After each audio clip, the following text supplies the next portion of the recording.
যেখানে যেভাবে সংগঠন তৈরি হয় সে গঠনের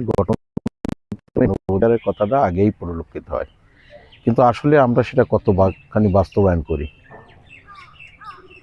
এখানে আলোচনা আপনারা হয়তো অনেকে কিভাবে করেছে আমি জানি না, হঠাৎ উপস্থিত হয়েছে আপনাদের মাঝে। আমার এখন মনে হয় মানবাধিকারটা আমাদের ভিতরতে আজকে উঠে গেছে বিধায় আমাদের সামাজিকভাবে আমরা এখন বিভিন্ন প্রকার অশান্তি অরাজকতার ভিতরে বসবাস করি। যদি মানবাধিকারটা প্রতিষ্ঠিত থাকতো সমাজে, তাহলে আমরা অনেকটাই পরিত্রাণ পেতাম।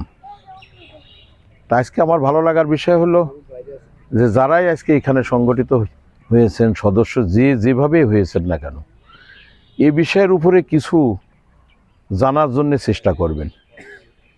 আসলে এই সংগঠনটা মানবাধিকারটা কি, কেন মানবাধিকারের সংগঠনটা হয়েছে বিশ্বব্যাপী, কখন কিভাবে প্রতিষ্ঠিত হয়েছে, তাহলে আপনি উপলব্ধি করতে পারবেন যে আপনার জীবন ব্যবস্থাটা কিভাবে পরিচালিত করতে হবে।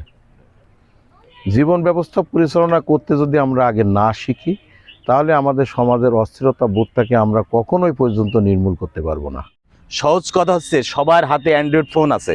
আমরা যদি মনে করি যে এটা আমরা আগে বলা হচ্ছে কি সৃষ্টির পর থেকেই বলা হয়েছে আগে পড়ো, ইকরা, যেটা পড়ার কথা বলা হয়েছে।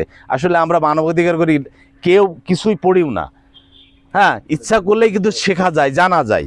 আমরা কিন্তু জানি না। আমাদের অ্যান্ড্রয়েড ফোন আছে, আমরা গেলেই আমাদের পেজেই যদি ঢুকি সব ডিটেলস দেওয়া আছে।